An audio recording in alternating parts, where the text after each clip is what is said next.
नमस्कार और स्वागत है एक नई वीडियो में। आज हम बात करेंगे हैवेल्स इंडिया के बारे में। हैवेल्स इंडिया में एक टेक्निकल ब्रेकआउट आया था फ्राइडे 8 सितंबर को। देखेंगे कि ये ब्रेकआउट क्यों आया था, क्या इसके रीजंस हैं, क्या हैवेल्स में नया इंट्रोड्यूस हो रहा है, क्या इस सेगमेंट में नया इंट्रोड्यूस हो रहा है और कैसे हम उसको प्ले कर सकते हैं। वीडियो शुरू करने से पहले बता दे रहा हूँ कि हैवेल्स में मेरी पोजीशन है, मैं जो जितना ब्रेकआउट आया था उतना ही मेरा गेन है। ये कोई भी बाय सेल रिकमेंडेशन नहीं है, बहुत अच्छा चार्ट टेक्निकल एनालिसिस था, मैंने सोचा आपके साथ शेयर करूँ। और हम कुछ देखेंगे इसके रिसेंट एक आईपीओ भी आ रहा है इसके कॉम्पिटिटर का, उसका भी देखेंगे।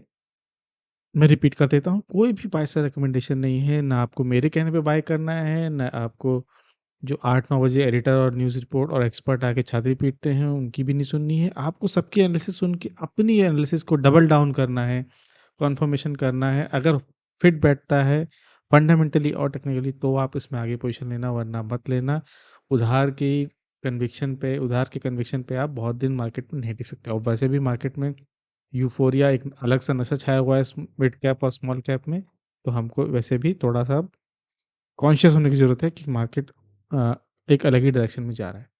चलिए शुरुआत करते हैं हैवेल्स इंडिया के बारे में। हैवेल्स इंडिया हमको पता है क्या बनाते हैं, वो सब कुछ बनाते हैं इंडस्ट्रियल और डोमेस्टिक प्रोडक्ट में, इलेक्ट्रिकल वायरिंग और केबल रिलेटेड सब। तो वो domestic circuit protection devices, industrial cables, wires, Motors, fans, modular switch, home appliances, air conditioner, water heater, capacitor और कमर्शियल और इंडस्ट्रियल एप्लीकेशन भी बनाते हैं।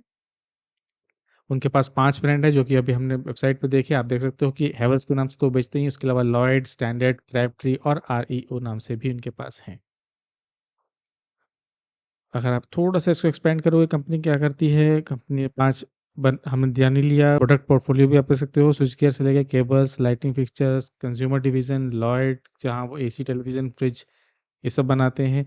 रेवेन्यू ब्रेकअप देखेंगे तो उनका जो केबल्स डिवीज़न है उससे 33% आता है, इलेक्ट्रिकल कंज्यूमर डिवीज़न है उससे 22% आता है, लॉयड के बिज़नेस 16%, स्विच गियर से 13%, लाइटिंग एंड फिक्सचर से 10%। तो डाइवर्सिफाइड है, सिर्फ एक तरह के केबल्स पे बहुत ज़्यादा डिपेंड नहीं है। हाँ, मेजॉरिटी वहीं से आता है, लेकिन फिर भी डाइवर्सिफाइड है इलेक्ट्रिकल गुड और एफएमईजी यानी फास्ट मूविंग इलेक्ट्रिकल ग्रुप में। एक्सपोर्ट रेवेन्यूज़ भी इनके आते हैं, 4% आते हैं, 60 प्लस कंट्री में इंपोर्ट करते हैं। मार्केट शेयर देख सकते हैं कि काफ़ी अच्छा मार्केट शेयर है। एमसीबी हम जानते हैं हैवेल्स का वैसे भी सबसे फेमस है, 19% आते हैं। Switches, cable, lighting, water heaters और भी देख सकते हो आप। मैन्युफैक्चरिंग फैसिलिटीज़, ये हम फिर से इसको रिव्यू करेंगे इन सब चीज़ों को। और आप ये पॉइंट नोटिस करना कि इनके पास 14 मैन्युफैक्चरिंग फैसिलिटीज़ है। 90% जो मैन्युफैक्चर करते हैं अपने प्रोडक्ट्स वो इन हाउस करते हैं, खुद से करते हैं। 14 मैन्युफैक्चरिंग फैसिलिटीज़ हैं अलग अलग स्टेट्स में, ये भी आप नोट करना, आपको अभी आगे चल के हमको काम आएगा, जहाँ लॉयड का भी उन्होंने फर्दर रिक्वेश्चन किया था। क्विकली देखते हैं स्क्रीनर पे क्या दिखा रहा है। 90,883, समझ लीजिए कि 91,000 करोड़ की कंपनी है। अच्छा खासा मार्केट कैप है, वेल एस्टेब्लिश्ड है और डिविडेंड यील्ड भी ठीक है, फेस वैल्यू 1 है। आप स्टॉक का पी देखोगे 81 का है, काफ़ी हाई है, बट इस तरह की कंपनीज में थोड़ा सा पी हाई ही रहता है। इंडस्ट्री पी 62.5 है। अ, आगे के चल के जो इसके रिव्यू है ना, हम कंपैरिजन करेंगे इसका आरआर केबल से, एक वो आईपीओ जो लिस्टेड आ रहा है, तो आप देखोगे कि क्यों ऐसा हो रहा है। क्विकली चलते हैं चित्तौड़गढ़ की वेबसाइट पे। अगर आपको आईपीओ के बारे में कोई भी इन्फॉर्मेशन चाहिए, चित्तौड़गढ़ से बेस्ट कोई वेबसाइट नहीं, वहाँ पे आपको मिल जाएगा।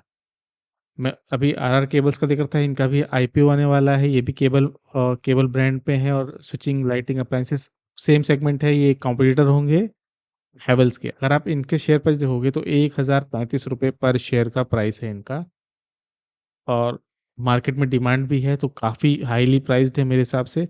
इसको फर्दर देखेंगे कि कैसे हो रहा है, बट अभी यहाँ हम क्विक एक रिव्यू कर रहे हैं। अगर हम स्क्रॉल करते हैं और कंपनी के फाइनेंशियल्स पे आते हैं, तो आप रेवेन्यू देखोगे आरआर केबल्स का 2020, 21, 22 और 23 4 साल का दिया हुआ है। आप देखोगे इनके रेवेन्यू 2505 करोड़, 2745, फिर 4000, फिर 5633 करोड़। आप हैवेल्स में चले जाओ, हैवेल्स के चलते हैं हम profit and loss yearly basis पर, तो आप देखोगे तो यहाँ 5000 4000 की सेल तो ये 2013 में कर रहे थे, और अभी ये 16,800 करोड़ की सेल कर रहे हैं। फिर आते हैं इनके पास कि प्रॉफिट आफ्टर टैक्स कितना है, तो 122, 135, 213 और 189। यहाँ डिप है, बट स्टिल अब 122 से लेके 213 के बीच में है। देखते हैं हैवेल्स का प्रॉफिट आफ्टर टैक्स कितना है। ये प्रॉफिट बिफोर टैक्स है, नेट प्रॉफिट देख लेते हैं 305 करोड़ का प्रॉफिट तो ये कर रहे थे 2012 में, और अभी जो ये प्रॉफिट कमा रहे हैं ये देखिए 1040, 1200 करोड़ और 1075 करोड़ का प्रॉफिट कर रहे हैं। सेम आप देखोगे टोटल बोरोइंग्स देखोगे तो बोरोइंग्स भी इनकी जो है वो 395 करोड़ समझ लीजिए, 400 करोड़, 500 करोड़, 521 और 515, ये इनके बोरोइंग्स है। और हैवेल्स इंडिया की बोरोइंग आप चले जाओ नीचे बैलेंस शीट में, आपको यहाँ बोरोइंग्स दिखाई देगा, तो 623, 626, 223 करोड़, तो बोरोइंग इनकी काफ़ी कम है क्योंकि इन हाउस मैन्युफैक्चरिंग वैसे भी करते हैं। तो एक अगर आप कंपेयर करो आरआर केबल के हिसाब से तो एक अच्छा खासा स्कोप है अभी प्राइस इंक्रीज में हैवेल्स के। अगर आरआर केबल को इतना वैल्यूएशन मिल रहा है तो हैवेल्स को कितना मिलेगा ये आपको समझने की बात है। जब आरओई और आरओसी देखोगे वो 14 और 15% है, और यही आप हैवेल्स इंडिया का देख लो। हैवेल्स इंडिया के टॉप पे चलते हैं। हैवेल्स का आरओई है 17 और ROC return on capital employed है 22.4 तक। अच्छा एक हैवेल्स में एक अभी भी अगर आपको इवैल्यूएशन कंपेयर करो तो अच्छा स्कोप है हैवेल्स में। और जब भी ऐसा होता है आप कभी देखना, जब भी कोई आईपीओ आता है या कोई कंपनी लिस्ट होती है, उसके कंपटीटर को अगर हाई वैल्यूएशन मिलती है तो वो सेम फिर जो थोड़ा अंडर वैल्यूड कंपनी होती है जैसे हैवेल्स इस केस में है, तो उसके प्राइस में भी इंक्रीज आता है, वो भी कैचअप करता है उसको। तो ये तो हो गई फंडामेंटली टेक्निकली बात। अगर आप हमने देख लिया, इसमें दोनों का कंपैरिजन भी देख लिया। अगर आरआर केबल का 1035 का मिल रहा है और इसका 1450 का, वो भी 6% इंक्रीज के बाद है, तो अभी हैवेल्स इंडिया में स्कोप बनता है। क्विकली चलते हैं ज़ीरोधा के चार्ट पे। हम ज़ीरोधा का प्लेटफॉर्म यूज़ करते हैं। अगर आपको के पास ज़ीरोधा का अकाउंट नहीं है तो आपको क्लिक करना है, लिंक है डिस्क्रिप्शन में, क्लिक करना है, मोबाइल नंबर डालना है, बाकी डिटेल इन्फॉर्मेशन फिल करनी है और आपका अकाउंट रेडी है। ज़ीरोधा नंबर 1 इंडिया का ब्रोकर है। अगर आपको अच्छा लगे तो आप प्लीज़ उसमें अकाउंट बनाइएगा। ये हम देख रहे हैं जो लास्ट 8 सितंबर को जो ब्रेकआउट आया था, अच्छा खासा ब्रेकआउट था, अच्छे खासा वॉल्यूम था। क्लियरली एक मोमेंटम था हैवेल्स में जो हमको देखने को मिला, मार्केट में इसमें इंटरेस्ट बन गया।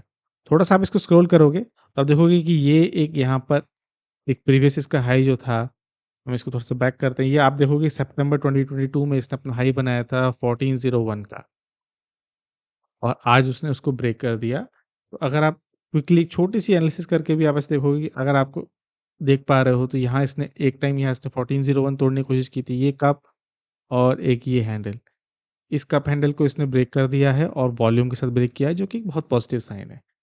तो कप एंड हैंडल का हमको ब्रेकआउट पता है क्या होता है। कप एंड हैंडल आप इस लाइन को इसके बॉटम पे ड्रॉ करिए, इसको इसका क्लोन बनाइए, और जो जो आपने क्लोन की है उसको आप पेस्ट कर दीजिए ऊपर। रफली मैं ड्रॉ कर रहा हूँ क्योंकि आगे चल के हम और भी देखेंगे। तो आप देखोगे कि ऑलमोस्ट 1600 से 1700 के बीच में इसका टारगेट आ रहा है, जो कि काफ़ी अच्छा टारगेट होता है। और यहाँ से अभी भी स्कोप है। अगर करंट प्राइस से भी आप देखोगे ऑलमोस्ट 17% का स्कोप है इसमें हैवेल्स इंडिया में। एक बहुत अच्छा कप एंड हैंडल का ब्रेकआउट दिख रहा है हमको। लेकिन हम इसको अगर फर्दर स्क्रॉल करें तो आप देखोगे कि इसने एक और हाई बनाया था, वो था ऑलमोस्ट 1486 के आसपास, यानी 1500 के आसपास आप मान लो। तो एक हर्डल अभी भी एग्जिस्ट करता है। अगर आप अब हम एक ट्रेंड लाइन ड्रॉ करने की कोशिश करते हैं। ट्रेंड लाइन ड्रॉ करने का तरीका क्या है, आप बॉडी कट कर सकते हो, बॉडी कट नहीं कर सकते, आप विक कट कर सकते हो।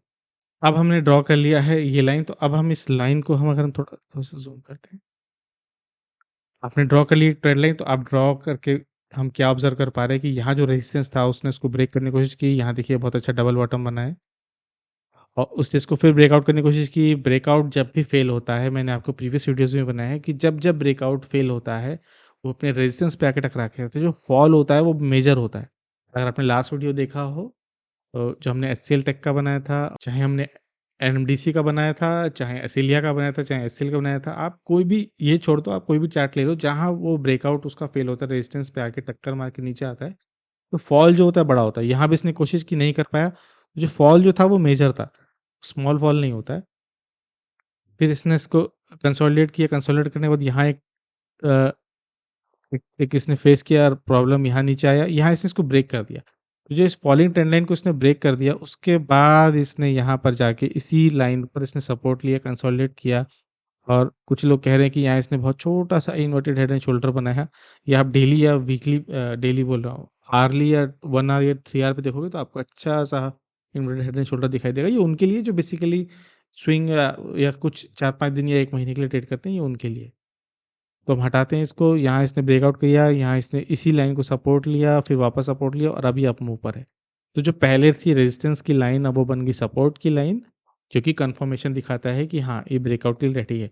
लेकिन स्टिल अभी एक ब्रेकआउट पेंडिंग, एक रेजिस्टेंस यहाँ पर है 1500 के आसपास, इसको भी ब्रेक करना होगा। लगा लेते हैं मूविंग एवरेज। मूविंग एवरेज क्या कह रहे हैं हमको? मूविंग एवरेज सारे के सारे मूविंग एवरेज पॉजिटिव हैं। देखेंगे कि गोल्डन क्रॉसओवर पहले ही हो चुका है, अच्छा खासा है। आप पिवट पॉइंट लगाओगे यहाँ पे फिबोनाची बेसिस पे, तो भी देखोगे कि पिवट पॉइंट से ही इसने जंप लिया है। R1 और R2 एक ही दिन में इसने ब्रेक कर दिया है और R3 के पास जाने को है। और R3 ही हम, जहाँ हमको पता है कि 1500 के आसपास R3 इसका एक रेजिस्टेंस है और वही लॉन्ग टर्म पे रेजिस्टेंस भी है। तो ये जो डेली चार्ट पे हमने ड्रॉ की ट्रेंड लाइन, ये हमको वीकली बेसिस पे भी बहुत इंटरेस्टिंग पॉइंट दिखाएगी। हम कन्वर्ट कर लेते हैं इसको वीकली बेसिस पर। जब आप वीकली बेसिस पे आप इसको लगा रहे हो तो आपको अब भी क्लियर दिख रहा है कि जो हमारी ट्रेंड लाइन थी, जो उसने फॉलोइंग ट्रेंड लाइन थी, वो किस तरह से सपोर्ट दे रही थी। वो पिक्चर जो थी वो काफ़ी हद से ज़्यादा क्लियर हो गई है वीकली बेसिस पर। हम देखा रेजिस्टेंस रेजिस्टेंस रेजिस्टेंस, फिर उसको ब्रेक करने के बाद यहाँ सपोर्ट। यहाँ तो इसने अच्छा खासा अगर आप यहाँ पे देखो तो यहाँ तो इसने अच्छा खासा मॉर्निंग स्टार भी पैटर्न बनाया हुआ है, जो कि एक सिंबल था मोमेंटम का, बुलिश मोमेंटम का। अब हम क्या करेंगे? अब हम एक और ट्रेंड लाइन ले लेंगे और ट्रेंड लाइन हम ड्रॉ करेंगे यहाँ से कुछ इस तरीके से।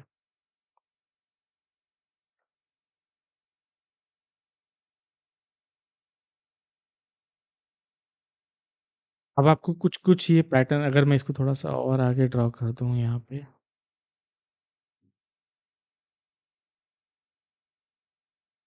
अब आपको ये कुछ कुछ सिमेट्रिकल ट्रायंगल की तरह आपको दिखने लगा होगा, नहीं तो आप पेनेंट भी कह सकते हो। दोनों ही आइडियल नहीं है, क्योंकि इस पॉइंट को, इस लाइन पे जो ये यहाँ पर रुक गया है, इसको आइडियली यहाँ जाना चाहिए था। यहाँ से अगर ये मूव करता तो ये पेनेंट या अ, इसके मूव में होता, तो आप पेनेंट भी कह सकते थे, सिमेट्रिकल ट्रायंगल भी कह सकते हैं, बट फिर हम इसको कंसीडर करेंगे इसी तरीके से। पिवट पॉइंट से इसने सपोर्ट लिया, ब्रेक किया, R1 R2 दोनों तोड़ के तैयार है R3 की तरफ जाने के लिए। वॉल्यूम्स का कंटिन्यूसली इंक्रीमेंट हो रहा है। लगा लेते हैं मूविंग एवरेज। मूविंग एवरेज हम क्या बता रहे हैं कि बहुत ही लॉन्ग टाइम से 100 वीकली एक्सपोनेंशियल, याद रखिएगा, वीकली एक्सपोनेंशियल मूविंग का सपोर्ट है इसके पास। और उसी को सपोर्ट जब भी उसके नीचे आता है, उसके पास आता है, सपोर्ट लेता है और ऊपर जाता है। 100 वीकली काफ़ी ऊपर आ चुका है, 1200 के भी ऊपर है। 50 जो है वो अपवर्ड डायरेक्शन में है। 200 जो होता है वैसे भी लॉन्ग टर्म सपोर्ट होता है। अगर आप बाय करो 200 वीकली सपोर्ट पे, तो वैसे भी जनरली भी वो करेक्टली प्राइस्ड होता है उस पॉइंट पे। ये थोड़ा सा अंडर प्राइस भी होता है। तो ये हो गई वीकली बेसिस पे एनालिसिस। अगर आप देखोगे ना, तो ये जो, अगर हम इसको पेनेंट की तरह माने या हम इसको माने सिमेट्रिकल ट्रायंगल की तरह, तो वो काइंड ऑफ कंटिन्यूएशन पैटर्न होते हैं, फ्लैग एंड पोल की तरह होते हैं।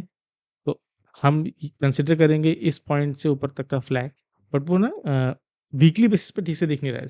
सेम चार्ट को हम कन्वर्ट कर देते हैं मंथली बेसिस पे। जैसे ही मंथली बेसिस पे कन्वर्ट करेंगे ना, अब आपको जो चार्ट था, वो ब्रेकआउट था, वो आपको एकदम क्लियर दिख रहा होगा कि मंथली बेसिस पर जो वो उसने हाई बनाया था, वहाँ वो मंथली बेसिस पर टिका नहीं था, वो विक है वहाँ पे। जो अभी है वहाँ पूरी की पूरी बॉडी है और पहले सिर्फ शेडो थी। पर आप ध्यान रखेंगे कि सितंबर महीने में अभी 9 ही दिन हुए हैं, अभी 20 दिन बाकी हैं। 20 दिन में क्या होता है, क्या वो R2 R3 तोड़ के 1600 के ऊपर चला जाएगा, ये अभी हमको नहीं पता। लेकिन अब जो है हमको सिमेट्रिकल ट्रायंगल, बुलिश पेनेंट हमको साफ-साफ दिख रहा है। अगर आप इस चार्ट पैटर्न को लो और मैं एक ट्रेंड लाइन ड्रॉ करने की कोशिश करूँगा, तो ये हमारा हो जाएगा पोल एंड फ्लैग की तरह, या आप उसे पोल फ्लैग लो या आप उसको बुलिश पेनेंट लो। ये पोल फ्लैग या बुलिश पेनेंट का ये जो है, ये टारगेट हो गया, ये हाइट हो गई इसकी, यहाँ पे इसने स्ट्रगल किया और इसका जो टारगेट होता है, इसको क्लोन कर लेंगे पोल फ्लैग की तरह एकदम एग्जैक्टली, और ब्रेकआउट पॉइंट के ऊपर रख दोगे आप इसको। जब आप इसको ब्रेकआउट पॉइंट के ऊपर रख दोगे, तो इसका जो अब जो टारगेट आ रहा है वो 2000 से भी ऊपर आ रहा है, वो 2200 रुपये का आ रहा है। बट ध्यान रखना, ये मंथली बेसिस की एनालिसिस है। मंथली बेसिस पे बहुत धीरे धीरे मूव करता है और बहुत ही ज़्यादा पेशेंस चाहिए होता है। अगर हम देखें कि यहाँ करंट पोजीशन से भी इसका जो मूव है वो कितना है, तो ऑलमोस्ट 54-55% का टारगेट दे रहा है टेक्निकल एनालिसिस। अब आप कहोगे कि 12 दिन 12 महीने में 1 साल में ये बहुत बड़ा मूव हो जाएगा, इतना बड़ा मूव बिल्कुल हो जाएगा। एक एक इसमें रिस्क है, एक एक इश्यू भी हो सकता है क्योंकि थोड़ा-सा कंपनी लगाड़ है, अपनी सेल्स को उतना नहीं ग्रो कर पा रही, अपने प्रॉफिट्स को उतना ग्रो नहीं कर पा रही, बट आगे चल के हो सकता है ग्रो करे। लेकिन ये टारगेट जो है ये इम्पॉसिबल नहीं है। अगर हम पॉलीकैब को देखोगे, जो जो भी वायर्स और स्विच गियर्स वाली कंपनी है, हम चलते हैं पॉलीकैब के चार्ट पे।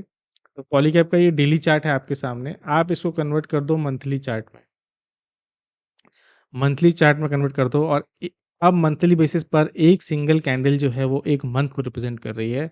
आप ले लो लास्ट की 12 कैंडल्स जो एक साल को रिप्रेजेंट कर रही है, आई थिंक यहाँ से कर रही है। इसको कन्वर्ट करते हैं, इसको तो आप देखोगे तो 11 बार से यानी 11 महीने आप लमसम ले लो, तो 11 महीने में 103% इसने मूव कर दिया है। तो अगर ये आपको ये लग रहा है कि 50% मूव नहीं आ सकता एक साल में, तो ये बिल्कुल पॉसिबल है। आप पॉलीकैब उसका जो एक तरह से 100% कॉम्पिटिटर तो नहीं, बट आप एक कह सकते हो कि एक पीयर जो है उसने ये करके पहले ही दिखाया है। 11 बार आप देख रहे हो, 11 बार 333 है। हैवेल्स में भी अगर मूव आया वीकली बेसिस पर आरआर केबल्स के आने के बाद, या उसने अपनी सेल्स बढ़ाई, कैचअप किया, तो वैल्यूएशन भी अपनी बढ़ाई, उस बेसिस पर भी 2200 का टारगेट इसके लिए कोई बड़ी बात नहीं है। तो ये थी हैवेल्स की एनालिसिस डेली, मंथली और वीकली बेसिस पर। मैं हैवेल्स को होल्ड कर रहा हूँ, तो मेरा टारगेट लॉन्ग टर्म के लिए मैं 1-2 साल भी नहीं देख रहा हूँ, मैं उसके भी आगे 5-6 साल देख रहा हूँ, जहाँ वो मूव करेगी। जहाँ कहीं डिप मिलेगा मैं बाय करूँगा। आपको बाय करना सेल करना है बिल्कुल भी नहीं, आपको अपनी एनालिसिस करना है, उसके बाद डिसाइड करना है कि आपको क्या करना है। कैसी लगी आपको एनालिसिस जरूर शेयर करिएगा अपने किसी फ्रेंड्स के साथ, फैमिली के साथ। और हम एक नए चैनल है, हमें सब्सक्राइबर्स की बहुत ज़रूरत है। अगर आपको एनालिसिस अच्छी लगी हो तो प्लीज़ सब्सक्राइब करने के बारे में सोचिएगा। वीडियो को देखने के लिए बहुत बहुत धन्यवाद।